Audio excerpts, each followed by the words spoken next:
Le jour, la jeune fille était une demoiselle douce et élégante. Mais la nuit, elle se transformait en la plus redoutable tueuse d'hommes misérables. Ce soir-là, l'organisation l'avait chargée d'éliminer un salaud qui, bien que marié, multipliait les aventures au dehors. À l'instant où la jeune fille entendit le nom de sa cible, elle eut un moment d'égarement, car il s'avérait être son ex-mari qu'elle n'avait jamais rencontré. Apprenant à quel point son ex-mari était peu fiable, elle prépara résolument un couteau et se déguisa en serveuse pour entrer dans la chambre et l'assassiner. Cependant, plus elle s'approchait de son ex-mari, plus sa conscience devenait floue. Lorsqu'elle tendit faiblement son couteau, son ex-mari la maîtrisa instantanément. Ce n'est que lorsqu'elle se retourna et vit son vrai visage que la jeune fille réalisa que son ex-mari faisait semblant d'être stupide. En apparence, son ex-mari était un fils illégitime sans pouvoir dans la famille Gu. Cependant, la dernière fois qu'elle avait reçu une mission de l'organisation à l'étranger, le PDG milliardaire au cœur noir qu'elle devait assassiner était aussi l'homme en face d'elle. À l'époque, non seulement ses techniques d'assassinat étaient inefficaces contre lui, mais le PDG avait également percé à jour son identité de tueuse numéro 1.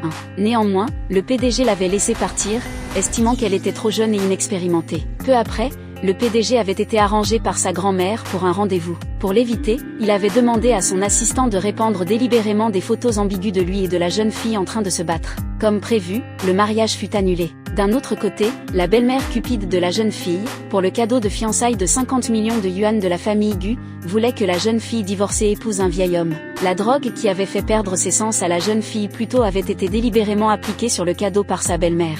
Cependant, la jeune fille avait temporairement reçu la mission d'assassiner son ex-mari, elle n'était donc pas allée livrer le cadeau au vieil homme et avait échappé au désastre. Mais elle s'était accidentellement retrouvée dans le lit du PDG et avait eu une relation avec lui sous l'influence de la drogue. Lorsque la jeune fille se réveilla, elle devina que sa belle-mère était derrière tout ça et rentra immédiatement pour régler ses comptes avec elle. Avec sa force, battre la méchante mère et sa fille n'était pas du tout un défi. Même si une centaine d'autres gardes du corps venaient, ils ne seraient pas à la hauteur. Cependant, pour éliminer les problèmes futurs, la jeune fille décida de feindre l'évanouissement et de donner une leçon au vieil homme qui faisait du mal aux jeunes filles.